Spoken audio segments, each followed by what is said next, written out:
wellnesscouch.com, streaming wellness into your lives. You're listening to A Quirky Journey, the Healthy Family Podcast with your hosts Jo Whitten and Fuad Kasab.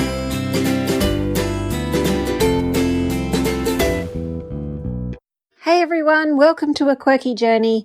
I'm not going to give you a long intro today because we are chatting quite a lot in the podcast. Okay, so this podcast is with two women that I really admire, Dr. Nat and Leigh, who run the Kids Development Centre in Perth. I absolutely love the work that they do, and just recently I had the privilege of being able to take my two boys to see them and have an appointment with them. So they did brain mapping and they worked through their symptoms and their health history, and we talked through all that, and then they came up with a care plan. We've got some more testing to do. So I just feel like I'm taking another step in our health journey by delving a little deeper into the why behind, the anxiety or the things that my boys struggle with. And even though we've come so far, there's still more work to do. And I've learned so much from these women. So I'd really love for you to listen to this podcast. They did do another podcast with us back in May, which was super popular, a really, really interesting podcast. So if you haven't listened to that one, go to the link in the show notes and you can listen to that one as well. But you can listen to these two separately. You don't have to listen to the first one first. It's either or. They're both super interesting and completely understandable on their own. So I hope you enjoy and I hope you get a lot out of it. Thanks for listening.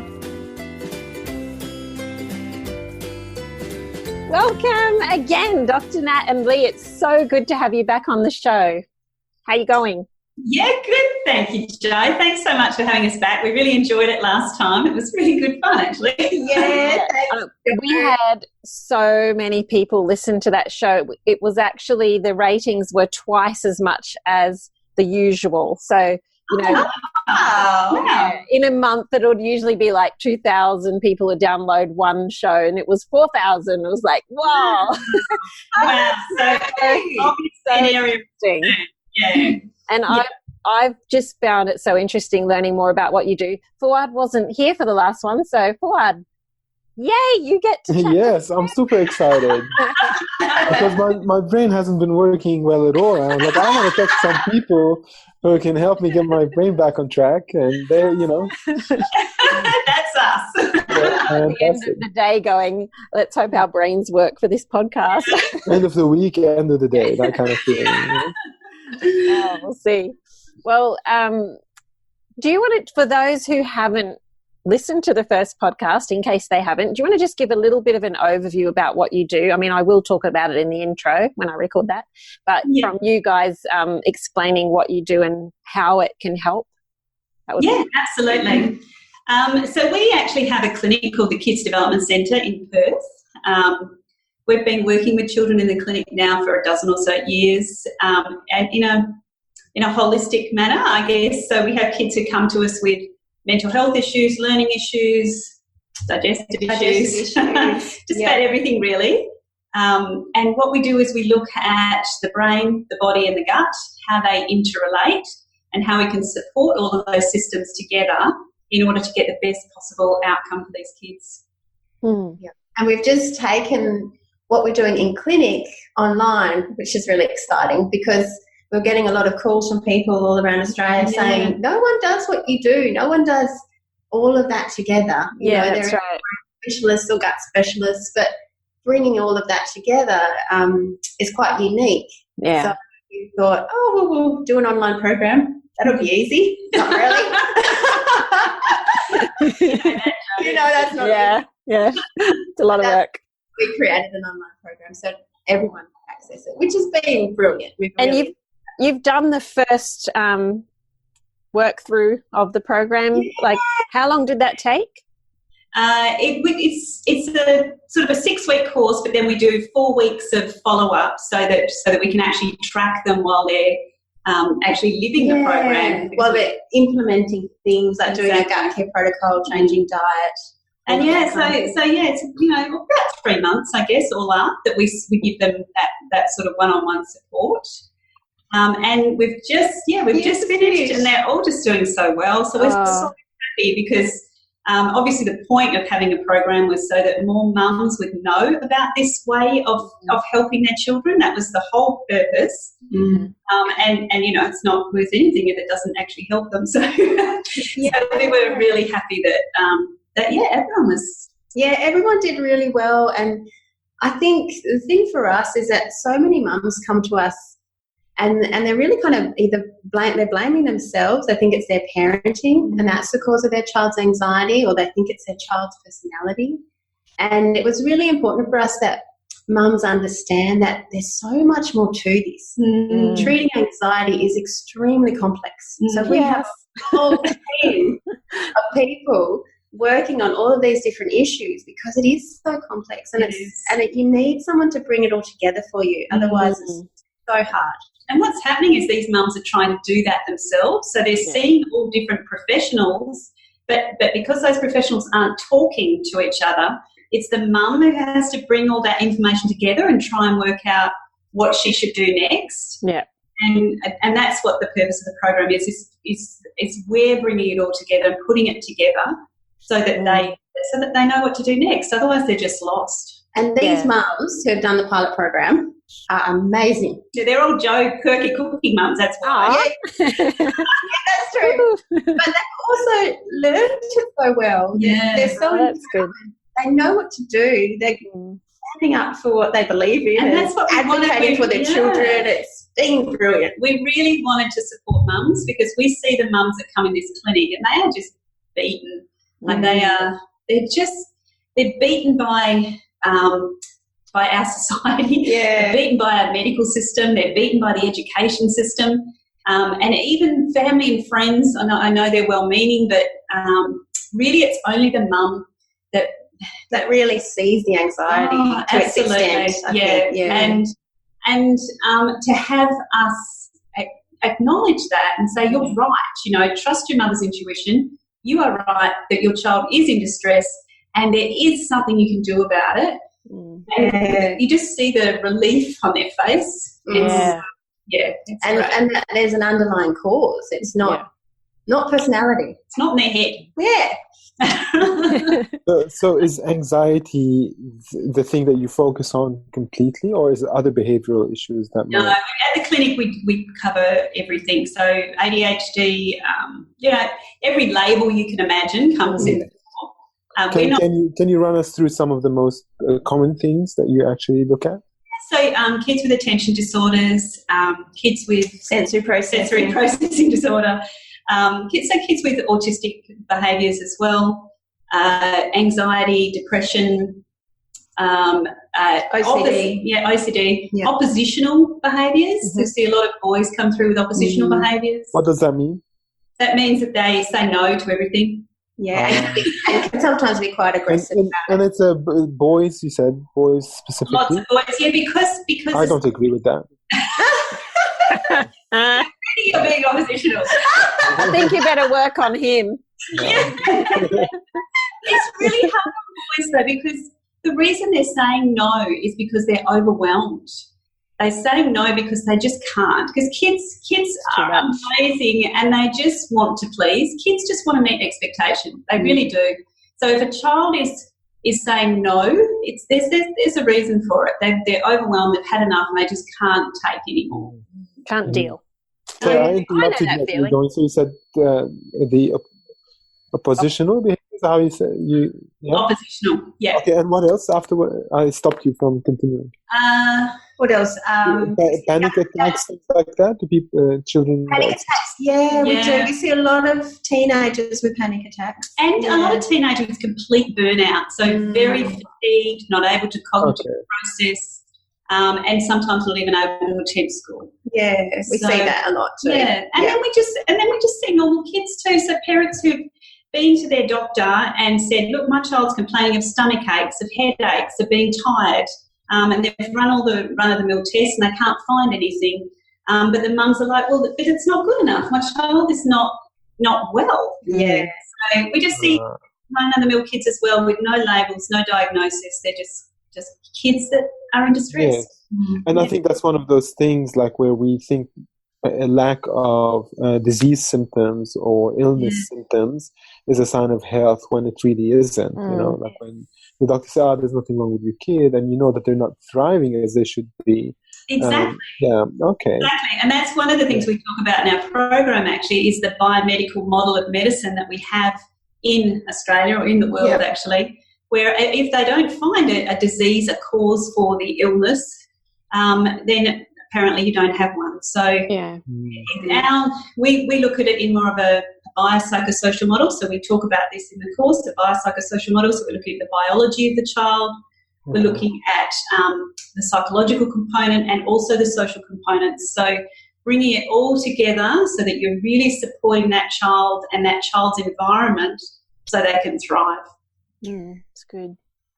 So the social aspect is how it relates to the environment and the emotional side?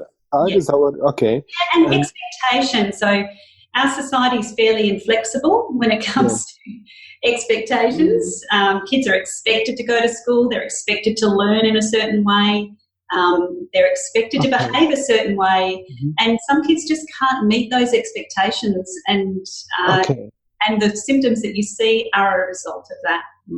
All right. So, but you said biopsychosocial. I just want to break that apart a little bit. So the bio aspect is more the constitutional aspect of the person. Biological aspect. So when we assess a child, we look at their biology. Yeah. So we look at their gut health. We look at their DNA. We look at blood work if they've got any nutritional deficiencies. So we're really looking deep down into the root cause. We'll look at what kind of diet they've got. So those kinds of aspects as well. Okay. And we also look at primitive reflexes. We look at their sympathetic nervous system. We look at when they breathe, their heart rate variability. So, it's about really getting to the bottom of what is happening with this child. And I was interested too when you did the testing on my boys. It was also looking into what was their birth like, did they meet their, milestones? It was all sorts of things, Because all of those things impact on brain development. And birth trauma is something that's really underreported. So birth trauma has a massive impact on the baby and on the mother. And it's almost like as mothers, we have a traumatic birth. It's almost like we're not even allowed to mention that, We just block it out. We're supposed to get on with it. And, the fact that you've just had this incredibly traumatic birth, it's just like, too bad, off you go, here's a baby. And it's over now. It's over now, forget it. So like one... I want to get back to the psycho and social bit, but this birth trauma part is super interesting because I don't think we've talked about that, Jo. No, we haven't. What we find, Fu, is that probably 80% of the kids who present at our clinic have had a history of birth trauma. And can you give us examples of what birth trauma is?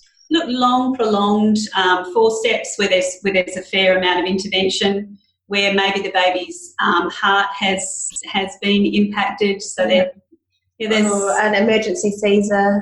We've had kids who've come out with broken arms, squashed little heads. Birth is a pretty traumatic experience for some kids, and that sets them up. So it actually sets their nervous system up right from that very day. It all relates back to the vagus nerve, which is where we look at that body impact. So that the vagus nerve is impacted by that traumatic entry. So it means they kind of... their operating system is loading up and showing up in the world. It's got all these mechanisms that are now responding to stress more readily. They are responding to... Exactly. That's right. They're in fight, flight from the moment they're born. Yes. And it's harder to bring the regulate that. That's Isaac. Okay. He was just like this crazy fast birth, and then it's like he never stopped. I wasn't ready for this. That's right. And so that was okay. So the next one was the psycho. So this is as relates to the psychology I'm guessing. Exactly. And a lot of practitioners will do psychological testing here, and we do too where it's relevant. We have a clin psych who works here in the clinic. But we also look at the brain. So this is where we do the QEEG, which is the quantitative electroencephalograph. So we're actually looking at the function of the brain, how it functions, comparing that to a normative database of children their age, and we come up with this beautiful picture which tells us what is happening in that brain. So we can then look at that child as an individual. Yeah. So we do not treat the disorder, so we're never treating anxiety or ADHD or ASD. We're not doing that. We're treating the individual child as they present to us. Mm. How long does an assessment like this take? Like, I bring my child in for her to be assessed. So how long would that usually take? No, Jo's just been through a part of it. Yeah, so I was actually surprised with the actual brain part. What do you call it? A brain map or something? Brain map, yeah. Or QEEG. It was basically, they kind of had 3 minutes with their eyes open and 3 minutes with their eyes closed, and there wasn't a lot more time. Isaac managed to keep his eyes closed for 3 minutes? I know. Still. I know. He stayed still for that amount of time. It was pretty amazing.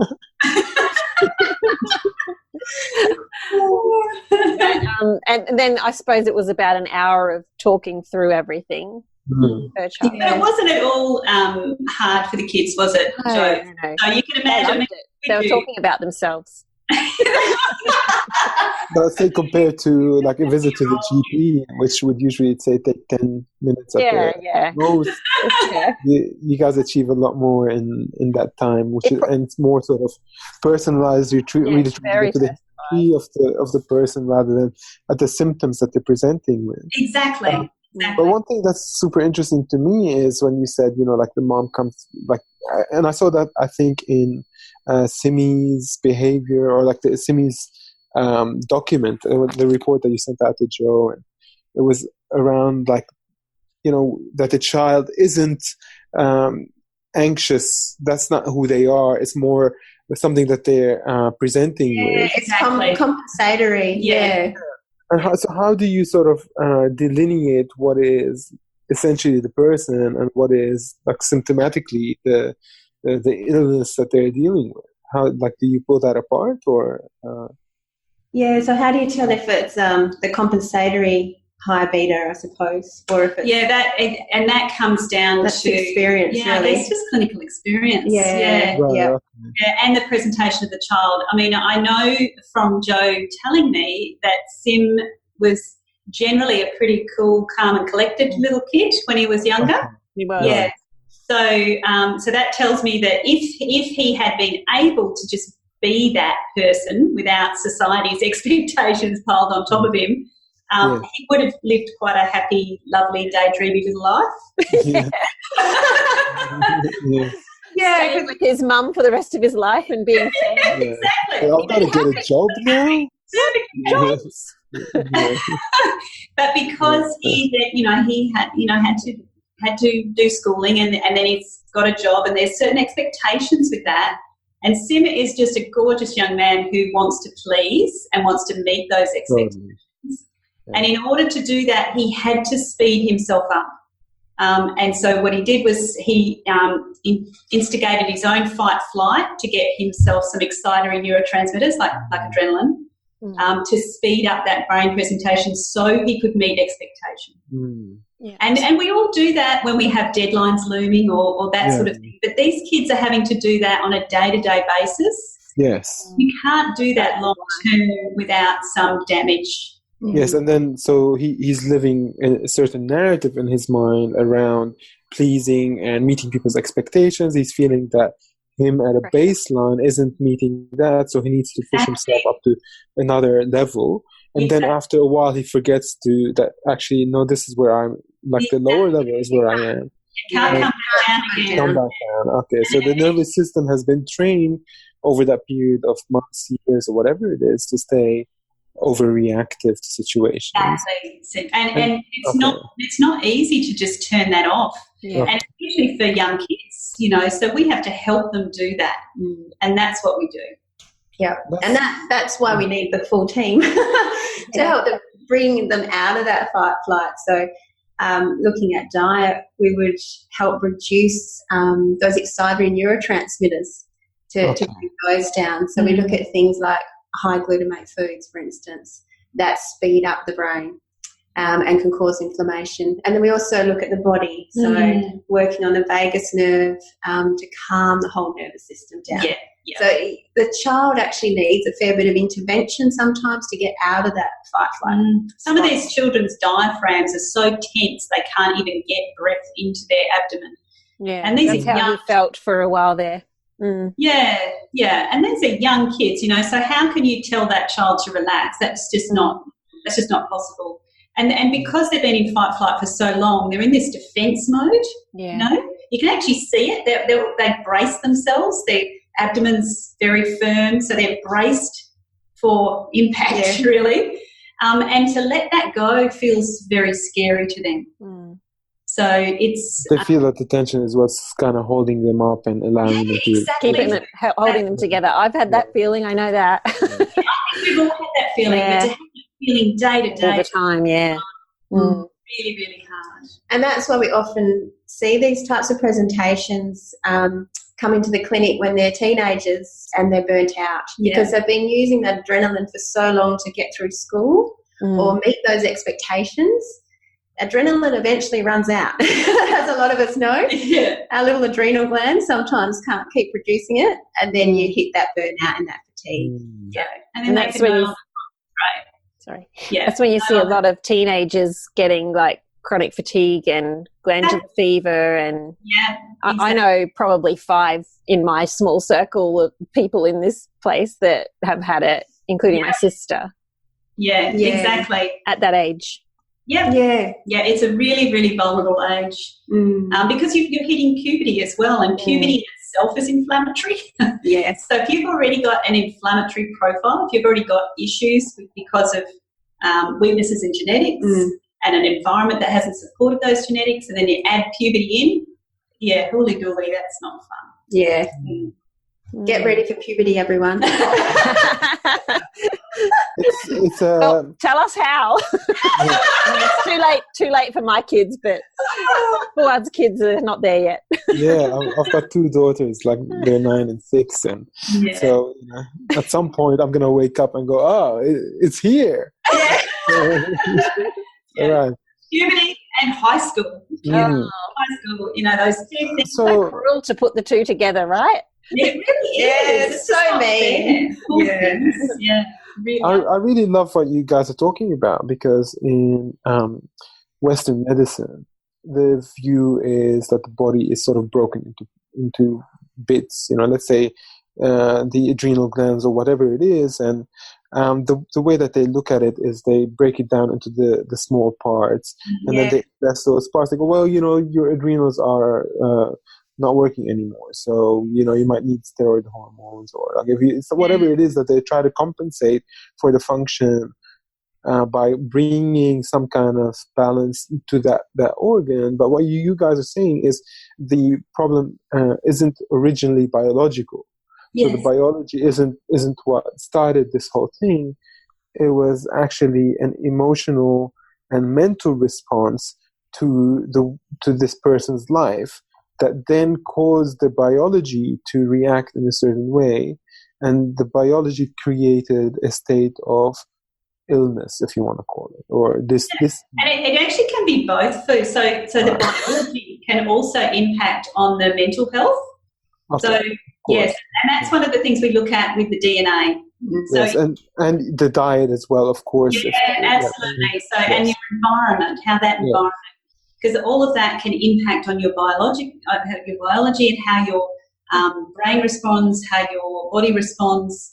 It's not, it's absolutely. There's such a complex. There's definitely children that are just more susceptible. So, if they have certain genetics, so if they have gene mutations with MTHFR, COMT, GAD1, MAOA, these all impact on mood and cognition and your ability to deal with these stress hormones, then of course you're going to have more difficulty when you're up against certain stresses and normal life. Yeah. And I think actually it's really important for mums to know that about their child, because it just gives you this deeper understanding of why they might not be coping as well as other people. And I think Jo's a really good example of this. You know, I think you knew right from the start that you needed to support your children in a different way. Yeah, I did. You did, and to do that is really brave. Like, that's really hard for a lot of mums to do. To buck the system and say, no, my kids need something different is really, really difficult. Yeah. So, and you get a lot of opposition, but it's like you were saying to me when I had my appointment, it's just this mother's instinct. Sometimes you just know, and you've got to go with it, and you fight, you're going against the tide. But in the end you go, that was the right thing to do. Absolutely. It's pretty full on though, especially when you don't actually know what you're doing. Absolutely.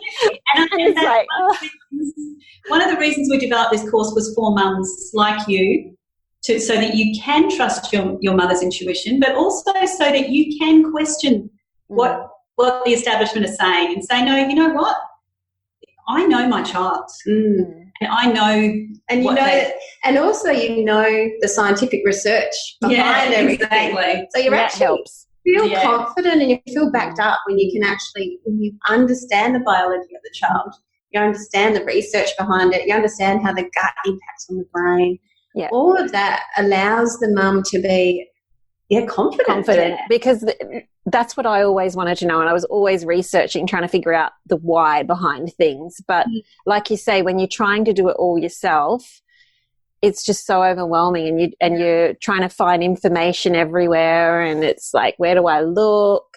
So it was one bit of information contradicts the other. That's right. And you're like, well, who do I believe? But when you start really doing, like, when I found it was, even though I know a lot of this stuff now, just doing this appointment with you guys, sort of, it makes it all so much clearer, because you go, so that's why that happens, and this is how we can, it just starts to all fit together more. It's really helpful.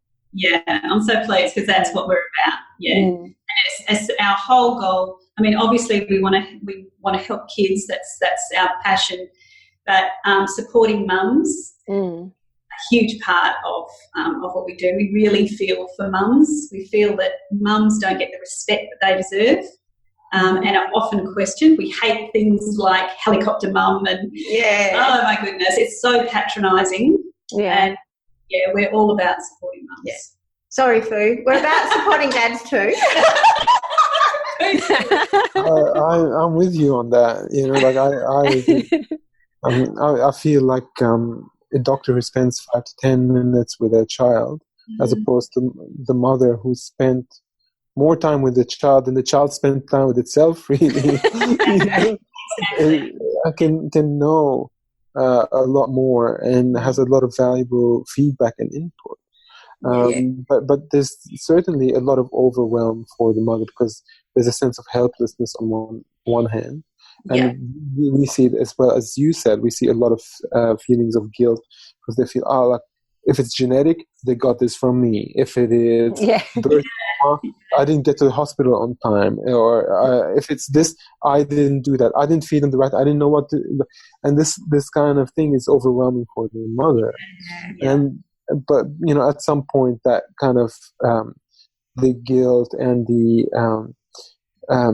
feelings associated with that need to be sort of put aside and say, look, they're not really relevant, and they're not helping me feel good and energetic to deal with the situation with my child, and it's also not going to help my child feel better.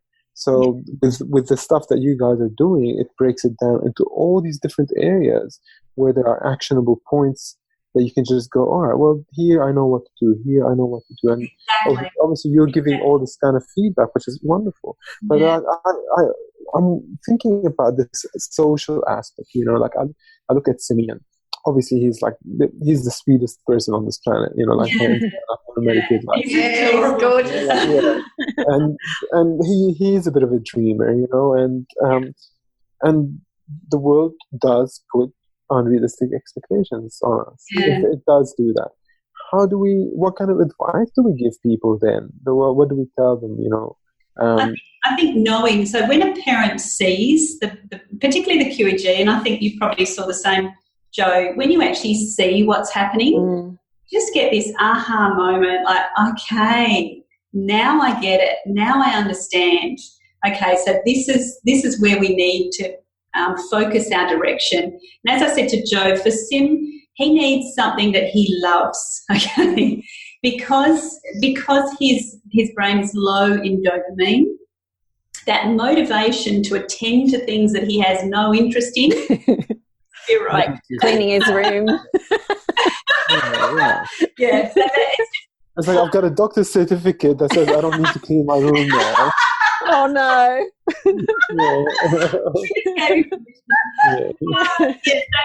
He just can't. So to focus and attend on a topic that is of no interest to him takes way too much energy and effort. Whereas if he has a natural interest and excitement about the topic, that in itself boosts his natural dopamine so that he can attend, he can focus, and it doesn't exhaust him, Which is mostly soccer. Yeah. Finding something that he does really love. Yeah. But also for this sort of presentation, he needs a job where there's not a whole lot of deadlines because that's just going to create a huge amount of stress. Like, can you imagine Simi in an office job with deadlines? No. Oh my goodness. But also, I would see now like the necessity for counselling him around how he handles other people's expectations. Yeah, that's right. That's exactly right. Teach him there, where you say, "Look, Simi, as you grew up, you thought that you needed to please everybody, and you formed a habit that now is causing you damage." And this is a more grown-up way that you can deal with other people. You don't need to, be rude to them. You don't need to, just do everything that you're asked to do and feel exhausted at the end of it just because you feel the need to please. You teach them about boundaries. You teach them about what they should be willing to do. Yeah. And in the long run, anyway, it creates a more happy life for anyone. Yeah. And I think if you go into, if it is a job that you're going into, if you go into that job being honest about your capabilities and how you like to work, and that person then comes back at you and says, "No, I'm happy to do that because you're a beautiful person and you're a hard worker, and I know that you're always going to have my best interests at heart." And you have then that relationship where there's mutual respect, and that's going to be really important for him. Yes, agreed. So what kind of things show up on a brain map? Is that what you call it? Yeah. Okay, so when we're looking at a QEEG, what we're doing is we're looking at how the brain functions, okay? And we're looking at what does QEEG stand for? Quantitative electroencephalograph. So an EEG that they do. Yeah. So they're looking at the brain function. So a QEEG is about putting that together so that you can see whether there's any dysregulation that we can then address. Okay. So we look at brainwave activity. So we look at different types of brainwaves. Do you remember this, Joe, with the delta being that very slow brainwave, big, slow, sleepy brainwave, theta, daydreamy, alpha is idling, that's your idle speed, and beta is on. So you've got these main base brainwaves in the brain, and we map those to see how they're functioning in the brain. So if we have too much of the daydreamy wave, then we know we're going to have a child who has issues with attention. If we have too much of the on wave, we might have a child who has issues with anxiety and maybe obsessive behaviours. And then sometimes we have a mix of both, like we did with Simi, and so we can then address that. And sometimes the idle rate of our brain is not sitting at the right speed, and that affects our processing speed and our cognitive flexibility. So it just tells us so much. Yeah. How valid is a reading like that at a point in time? How representative is it of a 24-hour day? No, it's representative of you. So, for instance, when I do my QEEG, say I do myself, once a year, it's always the same. So we're not looking at the state, we're looking at the trait. So it's the trait. That's so important to understand. Yes. Yeah, Okay. your imaging will look the same no matter what day, time, like week. a fingerprint. Okay. Yeah. Although, so Change just say a year down the track, you've really worked on relaxation and not getting stressed out. So those really red, inflamed areas will be more calm, hopefully. Yeah, that's the goal. Definitely. Yeah. So is the red area inflamed? Is that what it means, or is it? Well, we look at it. We call it inflammation because the environment, the inflammatory environment that we live in today, has an inflammatory effect on the gut, has an inflammatory effect on our immune system, and it has an inflammatory effect on the brain. So linking all of those things together is what we do. Great. Yeah. And so, in say Isaac's case, what kind of brain waves did we see? So and how did we? He was on. He was just, he's never turned off. Yeah. That's beta, is that right? That's the beta. Right, yeah. That's the So he had none of the others. It was just beta all the way. Just So. yeah. On, and that's exhausting. That's really exhausting because your brain is running too fast. And this tiny little brain that we have actually uses a huge amount of energy from our body. So even though it's a tiny little thing, it can use up to 40% of our energy reserves in the day. Wow. So when you've got a very fast brain, you're using up a lot of energy, and that's exhausting. Interesting. Okay, so looking at the supplemental aspect of calming down a hyperactive brain. Yes. Yeah. What do we look at? We look at things that are going to impact on the parasympathetic nervous system, like magnesium. We always What look is the parasympathetic nervous system? Yeah. So calm. What is okay. Calm. So you have the sympathetic, which is fight, flight, and then parasympathetic, which is that calming response. Okay. Yeah. And then we look to calm down glutamate. So we look at magnesium support. We look at zinc and B6 because that supports so many of our neurotransmitters. Okay. And we also look at diet because that high beta activity is usually, it's not helped, for instance, by having a diet that's high in things like glutamate, because glutamate is an excitatory neurotransmitter. What kind of foods contain glutamate? all processed foods. Pretty much 80% of all processed food, because glutamate is essentially MSG. Right.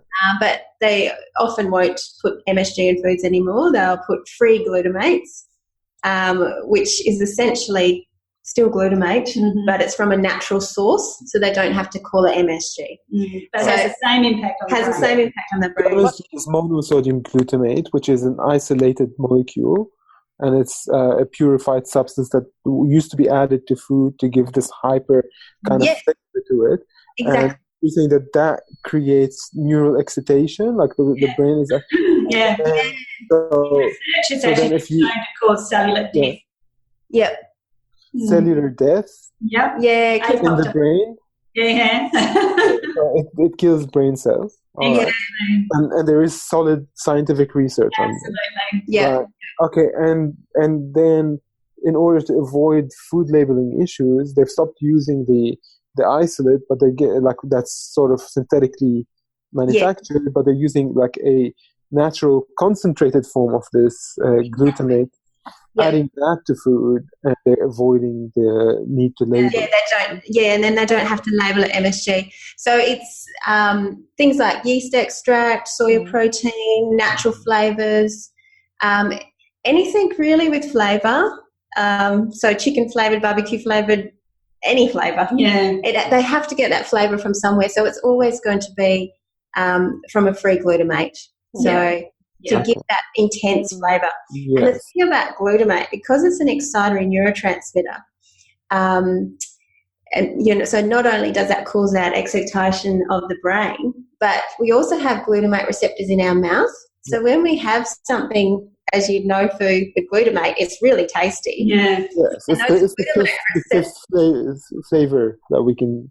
So we get salty, bitter, and sour. And then it was, I think, in the early 1900s that the Japanese scientists discovered an isolated glutamate from seaweed, and he that's what was giving his wife's soup this intense flavor. And from there, the whole world started using it from that guy. And we have a different receptor, and it's thought that it is because it's highly available in things like that are usually energy dense, and our biology is favored to like that more, to make us survive better. So it's a survival mechanism for us to actually like glutamates, and that's why we taste it. But now it's being used in all sorts of foods that don't have the nutritional profile that we actually have. Exactly. And it makes you want to eat more. Makes you want to eat more. That's what food, because they want you to eat more. Yeah. So and we wonder why there's an obesity epidemic when 80% of all of our processed foods. I mean, that's actually how they get rats to become obese. If they want to study obesity in labs, they feed rats glutamate because they know that it will make them eat more, and they'll become obese. Wow. Whereas otherwise they would regulate. Yeah, they'd be able to regulate. Yeah, so we've known that for years. They've done that since the 70s. Yeah, so it tastes really good, but it's not very good for your brain. No. Right. So it kills brain cells. Delicious, but delicious brain cell killing food. Yeah. That's right. Yeah. And it leads our kids to become more sensory with regard to food as well, because they love this flavour. And then when we go to all this effort to cook these beautiful home-cooked meals, they don't taste as good. So we're competing with this chemical maze. Yeah. And these laboratory technicians who are looking for the bliss point in food. And here we are as mums busting our gut trying to get good food for kids. And that's what we're competing with. It's just and this is where technology is taking us in most aspects of our life, So whether it's food technology or like computers and video games, and, that's right. And television, like we can actually have that kind of glutamate effect there too, where just going outside to the backyard just isn't as much fun as it used to. True. Yeah, our kids are really in a very difficult environment, so much more difficult than we were, because there's 80,000 different processed foods now. When I was growing up, there was 4,000, and we didn't have the amount of chemicals. 80,000 now. 80,000. There'd be more than that by now. That research I did a couple of years ago. That was yesterday. Probably double. Yeah, probably. Our poor kids are they're like little guinea pigs in a whole big experiment. We don't really know what all of this is going to, or how it's going to impact them. But what we do know is it's causing anxiety. Yeah. Because anxiety rates are on the increase. 1 in 4 girls, teenage girls, have anxiety, and it's diagnosed mental health condition. Yeah. 1 in 4. 1 in 4. 1 in 3. Oh, 1 in 3. 1 in 3 girls, 1 in 4 boys. Yeah. Wow. Issues. So, I mean, that's huge. You know why there's more girls that have that? Because the boys are saying no, they don't have it, because they've got that issue with it's just different behaviour. That's all it is. Yeah. Well, it's just an intense thing, and also just for the listeners, every time you have something that's packaged, and when you look at holistic medicine, there's a concept called vitalism, which is that food contains a vital force that is essential for living creatures to consume. So anything that's not basically a plant is eating a food that contains a vital force, and as we eat it, whether it's Ayurveda or Chinese medicine or Western medicine, we all think of it in these terms, that this vital force is actually causing our body to thrive. And then we look at, say, glutamate, and it is definitely a poisonous molecule, from, especially you're saying now the science is fully backing that up. They used to say it wasn't back a few years ago, and maybe that's sticking around. But also worth knowing that even when the food doesn't have these molecules in it, but it's still packaged, and it's something that's shelf stable and can be on the shelf for so long, it lacks in that vitality, which is super necessary for a biological organism. Yeah, absolutely. And really, processed food by nature is inflammatory, because mostly processed food is formed with some kind of refined grain, refined sugar, or refined vegetable oil, all of which are inflammatory. And then on top of that, you've got some kind of additives. Yes, that's right. It's really hard to find a processed food that isn't inflammatory. And high heat processing that damages the fats in the food as well, which makes them rancid or oxidized, and then so it's that's why we say to our listeners that the best kind of diet is a whole foods diet. So whatever it is, real food. Paleo, you can vegetarian, like whatever it is, just make sure that you're eating real food, and that's a really solid foundation. Absolutely. And that's what we've come to too in clinic, is the baseline is real food, and it that's the best starting point you can have. Absolutely. Yeah. Can I just ask, like, you're talking about the neurotransmitters involved in anxiety and how they get, how do you say that, excitatory, all that stuff. So it's partly the food, but what else can you do to help calm that all down? Yeah, so it depends on the presentation. It depends. Like there are supplements that can help calm your excitatory neurotransmitters. Do you think everyone knows what excitatory neurotransmitters and calming neurotransmitters are? No, you talk about let's start by talking about what neurotransmitters are and the biological role that they play. Yeah. And then maybe break it down for us. Because I think a lot of people have heard about serotonin, for instance. That's one of the most popular neurotransmitters out there. We always talk about how important serotonin is, because it's a calming neurotransmitter. It helps regulate our mood. It keeps us happy. And it's also the precursor to melatonin, sleep. So a lot of people know about serotonin as a calming neurotransmitter. But GABA is also a really important calming neurotransmitter that helps reduce anxiety. And we need a balance between glutamate and GABA. So glutamate's an excitatory neurotransmitter. So we need a balance between glutamate and GABA to be able to regulate our emotions. And what a lot of people don't know is that glutamate and GABA actually make up the majority of our neurotransmitters. 80% of our neurotransmitters are glutamate and GABA, and most people haven't heard of them. So, and the rest of it's just serotonin, your dopamine, your noradrenaline. All of those make up the other sort of 10 to 20%. So that's what we really focus in on, GABA and glutamate. Yeah, and getting that balance right. Yeah.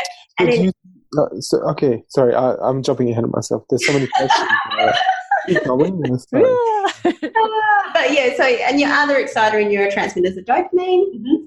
So dopamine is your, you get your excitement and your thrills and your motivation from dopamine. Yeah. But that's an intrinsic motivation. So that's what makes us want to learn. Mm-hmm. So for kids who have low dopamine levels, they just get nothing from learning. Yes, it's like why? It's just hard. They don't get a dopamine kick. So dopamine's mechanism is like when you do something and you feel good, because dopamine, and it reinforces the habit because you go like, I want to feel that good again, so I want to do the same.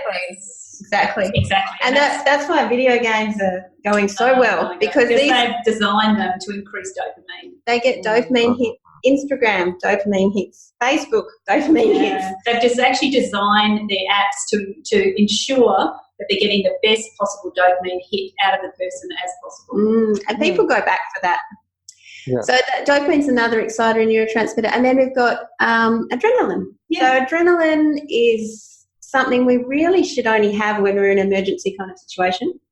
Is it a neurotransmitter, adrenaline? It is, yeah. It's an excitatory neurotransmitter. Okay. And it's in the brain as well, so it's not... in the brain. In the brain, okay. Could you try the brain? Yeah, it's. I mean, noradrenaline can be really positive for attention and focus. Yeah, they're not always negative. Which is why Sim, for instance, has used that in order to get his attention and focus up. So when we talk about calming neurotransmitters and excitatory neurotransmitters, or sometimes calming neurotransmitters are called inhibitory, we're not saying they're good or bad. What we're saying is they need to be in balance. So pretty much like gut bacteria. Yeah. Okay. It can be in balance, and then they balance each other out. So if you've got a balance of glutamate and GABA, you're going to be able to regulate your emotions. Okay. You're going to be able to, do everything you need to do. Learn, focus, all of those things. But if things are out of balance, and that's what we tend to see, is kids with too many of those excitatory neurotransmitters, and that's really Isaac's profile. Yeah. So too many of those excitatory neurotransmitters, that's when we need to kind of bring those down and try and boost up the inhibitory ones. Okay, so like we're looking at things like, let's say, serotonin. The popular antidepressants are serotonin reuptake inhibitors, right? Yes. So that it allows the circulating serotonin to just stay there in the brain so that people feel good. That's the idea behind it. Actually, there's a really interesting book on that called Lost Connections by a guy called... Oh, my God, I love that book. I quote that book in the course, Fu. I love it. Okay, it's amazing, right? Like, it's an amazing book because like he really gets into the science. Like what he did in that book is similar to what Gary Taubes did in Good Calories, Bad Calories, or when he taught the insulin hypothesis, where calories in, calories out, and calories were the dominant view of how we thought that people put weight on, and he would propose an alternate hypothesis, and he said, no, it's hormonally regulated through the action of insulin primarily. And John Harari, I think is his name, is talking about the science behind depression and anxiety, and apparently, like, the two are one. Like, depression, it's depression. Anxiety. It's not like there's no such thing as depression or anxiety there. He said it's like the same song, but one's covered by like a rock band and the other one's like by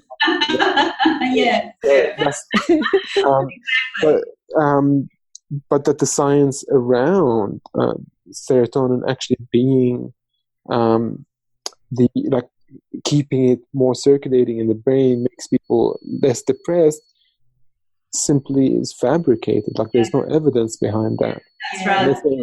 And it's a huge multi-billion-dollar industry. Yeah, absolutely.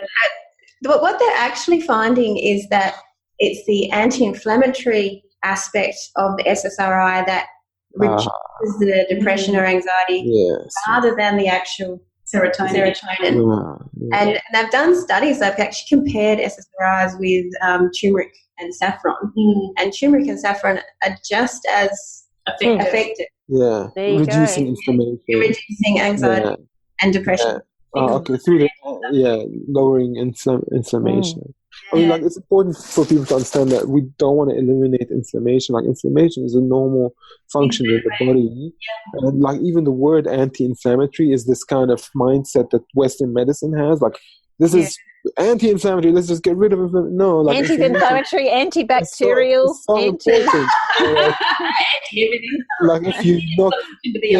If you get a wound, you want inflammation on it. You want that. You want your body to have that thing. And this is where herbal medicine and things like that are produced by nature have this built-in intelligence in them that doesn't override the body's mechanism. So, where as opposed to a medicine that is like a purified chemical compound made by a pharmaceutical, it goes into the body and it overrides the body's intelligence and forces it to do something. On the other hand, you've got something like turmeric, and you eat it, and it's food, and it goes into the body, and it assists the body in lowering its own inflammation and reaching a state of homeostasis or balance, which is like a far more important and agreeable thing to do for the body than to go down the path of medication. So, I think mental health treatment really hasn't moved much in 100-odd years. It seems like a long time. We still use the same, a couple of decades. Same psychotherapies. We still use the same medication. Yeah, there's no advancement. No advancement. And maybe because we're using the wrong paradigm. Yeah, exactly. In that biomedical model. So when we were at the conference in Cairns, Joe, I did a workshop with a really interesting man, Dr. Ron Swatzina from America. So he is a clinician, but he's also a researcher, and they're doing research into medication effects and the brain. And they're actually looking to use the QEEG as a guide for psychiatrists in prescribing medication. So that at least when you are giving medication, you know you're giving medication that's going to work. Targeted towards that's great. Yeah, because at the moment, the medications are really only given based on symptoms and behaviour. Mm. And as we know, you can have very similar symptoms and behaviours and very different brain presentations. Yes, two different people, very different people with very different biologies. Yeah. Exactly. Well, for instance, even using poor old Simeon and Isaac again, if you go to the doctor, they'll pretty much say antidepressant if they're feeling really bad. But then, like you said, it's a completely different case for both of them. Didn't you tell me that there was 5 different presentations for anxiety that are common? The ones that we mostly see. So, and actually Isaac and Sim were 2 of those. So Isaac was when you're on. So they're always on, these kids. So they over-worry, they overthink, they're perfectionists, they can't let things go, and they often have to falling asleep at night. So that's one anxiety. That's one anxiety presentation. And then you have the ones that are off. Yeah, completely off. So they're the daydreamy ones, And these kids, because they're processing information a little bit slower and the environment that we're in is just so fast, they get overwhelmed. So they get overwhelmed by the speed at which they're required to engage, really. And it's that's causing their anxiety. Yeah. So these kids that are like, what's happening tomorrow? Oh, Simi does that all the time, ever since he was a little kid. Exactly. He wants it written down.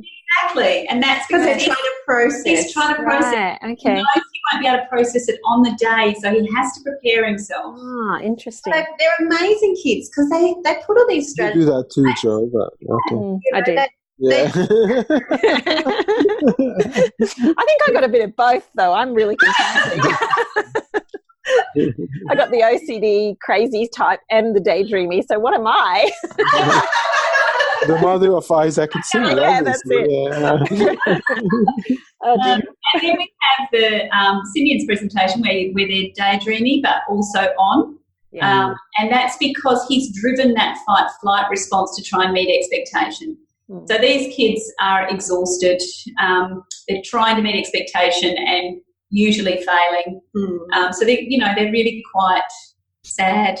It's not nice, and that spurs on that anxiety because you've got that adrenaline pumping and in the fight flight all the time. Yeah. And then we have kids who are just sort of, they don't have enough alpha. So alpha is that idling wave. And these kids are really negative. Like they're negative about everything. Like, I can't do it. I'm no good. I'm a horrible person. Yeah, there's really, no point to my life. Yeah, they're really down because you can't see things in a alpha helps you be more optimistic. Right. So that and then we have the beta spindling. Oh yeah. That's a really complicated one. It's only 8% of cases where you've got that really, really high beta activity to the point that it causes a spindle in the QEEG. Yeah, and these kids, when they melt down, there is no getting them out of that. They cannot, you can't talk them out of it, you can't rationalise with them. They are in that emotional space and there is no getting them out because their brain sort of, almost like it catches fire and they can't control it. Yeah. Oh, that's hard. So just, I want to be clear here. So when we talk about this, are we blaming the brain as an organ for malfunctioning? No, we're blaming everything. No, and that's the thing about it. There is no one thing. Yeah. So it's the gut health. Definitely things like an overgrowth of streptococcus, for instance, can cause real imbalance in the brain. Yeah. Then it's also DNA, genetics. So if you have the comp gene and you can't clear adrenaline, you're going to have more likelihood to have a higher beta activity. Exactly. So there's a whole array of things going on. And then there's the actual environment. So how much stress are these kids under? What's being asked of them? The stress also impacts on that. Yeah.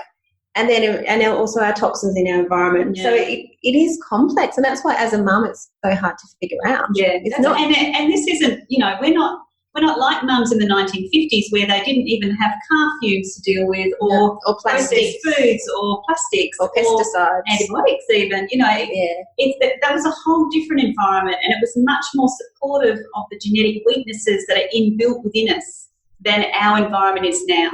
Yeah. So for mums now, you really do need to know about this stuff, and that's so not fair. It's so not fair. It's so not fair.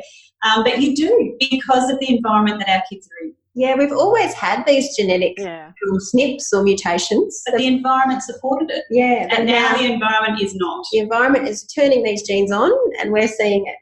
Day after day. Yeah. Anxiety. It is encouraging, though, to know that. It's not like, this is how my brain is. I can never change it. It's just how I am. It's more a case of power back, Jo. Yeah, it's right. You're going, okay, now I know which direction to go, and I can start working on these things because I know what to work on. Yeah. And if you know, once we have the full picture, you look at it and go, okay, so this is what we can change, and this is what we can support, and that's where the social aspect comes in. And we talk about always hope, never expect. So you hope the best for your child, you know, you hope for them. You don't expect, because that just builds more stress. Yeah. Can I inquire about the process that you do? So people go in and they get the assessment, and then they get a treatment plan from you? Is that what happens? Right. Yeah, as part of the report, they get a treatment plan, Yeah. Okay, and then the onus at that point, as the person walks out the door with their treatment plan, is to implement that treatment plan. Is there any support? It's a very much, as we've got the team here. Yeah, we've made the team here, so you don't have to try and go everywhere else. And also because we're all talking. So everything, so the team, as in like all the tests that you need to do and all these things. Yeah. And then when you get that, then when you've figured all these moving parts out, or to the best of our ability of... Oh, we've lost you. He's going in slow motion. Hey, he's back. Okay, try again. No, it wasn't technology. I disappeared. Where did I go? Okay. He's back.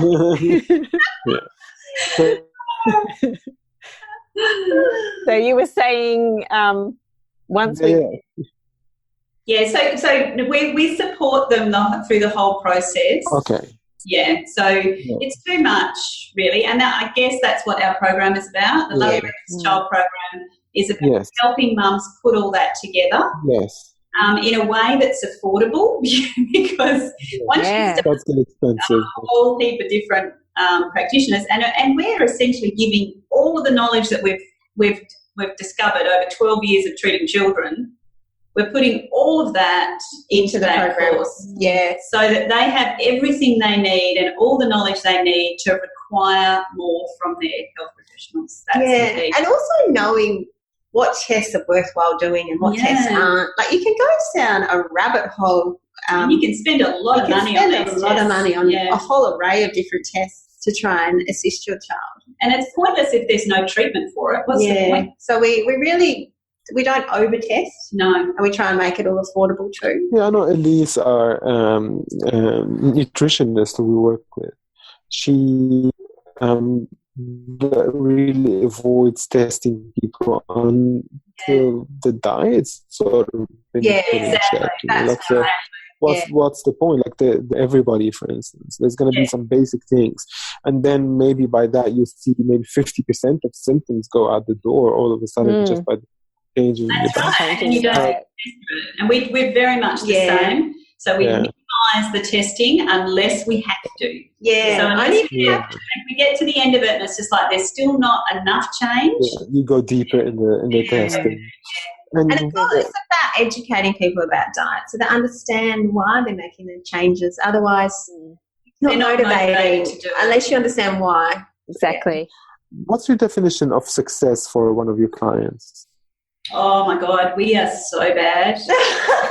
We want them to completely Be well. Be well. 100%. 100% well, or it's complete failure. So, we're pretty hard on ourselves. We've got high expectations. Really don't like it when we don't see a lot of change. Okay. So, yeah, it's significant change.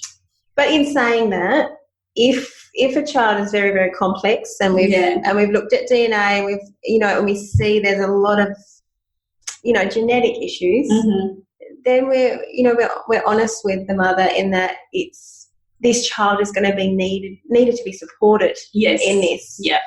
And that's a lifetime journey. Yes. And that change isn't going to be quite as significant because of those genetic susceptibilities. They always improve. They always improve. Yeah. I think our goal is no distress. Yeah, that's our goal. That's good. Yeah. Yes. So they're still going to have anxiety because anxiety is natural. Anxiety is normal, but no distress. No distress. Yeah. And not as a baseline of way of living, like not living with 24/7 anxiety. Like exactly. Exactly. It's normal to have fluctuations, but these kids are in distress. The worse the behaviour, the worse the distress. So, really symptomatic behaviours. They're having meltdowns and throwing things. They're driving you absolutely nuts. They are trying to tell you, I am in distress. They just don't know how to verbalise it. Yeah, and I liken it to say like a tree. When if you look at a tree and it's sick, you don't go, it's a sick tree. That's how it is. You go, well, is it getting enough nutrients? Does it have enough water? Is there competition in the environment that's causing stress on the nutrition that it's receiving? Does it have enough sunlight coming through? And you deal with these factors. And if you deal with these factors, then the tree thrives. This is how. Full-on could come work for you. Yeah, our saying is you fix the environment so that they can blossom. Yeah. Something like that. I haven't got it. I'll have to remember what it was again. But I think it's just try and fix the flower. Yeah. Yeah, you fix the environment so it can blossom. So it can bloom. Yes, because the flower in itself there's nothing wrong with it. That's right. And we talk about our kids as orchids and dandelions. So a dandelion is a flower that you can chuck out the back door and it'll grow anywhere, and there are some kids that are like that, but our children are orchids and they're beautiful, but they need just a little bit better soil, a little bit better environment, a little bit better water. They need a little bit better of everything. Yeah. So, I like that. My kids are definitely orchids. Exactly. That's really beautiful. So tell us, how do people join your program? Is it like they can join anytime, or do you do it in waves, like every? We're doing it in waves because we like to give that one-on-one support. We really, really want this to work. This is not just about putting something out there and hoping for the best. We want good results, much the same. When's the next intake? 17th of September, and we're doing a special deal. We're doing a special deal for quirky listeners. That's nice. We are. So if people are listening and they want to do the course, they put in code Q200 and they get $200 off. Exactly. Wow. Or Q200P.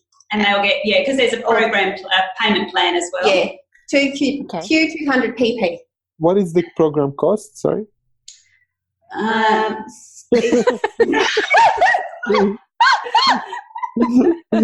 You're as bad as me. $997 US, but it's $200 off. Yeah, so $797 US. Yeah. Okay. And you can do a payment plan, so you can do it over 3 months. Yes, it's $275 a month. Yeah. Okay. And how long does the program go for? It goes for about 3 months. About 3 months. Okay. Because we find that it takes about 3 months to see significant change, and that's what we're after. Significant change. Yeah. We want people to be able to implement it with support. Yes. So that's so good. Yeah. Well, guys, congratulations. You're doing a great job by the sounds of it, and I really enjoyed reading the reports that you had on Cindy and Isaac. Now I can click on them more. He'll be on to them to be eating properly and taking their supplements. He'll be like, right, boys, are you listening? Are you listening? Good on your food, that's right. Uncle Foo.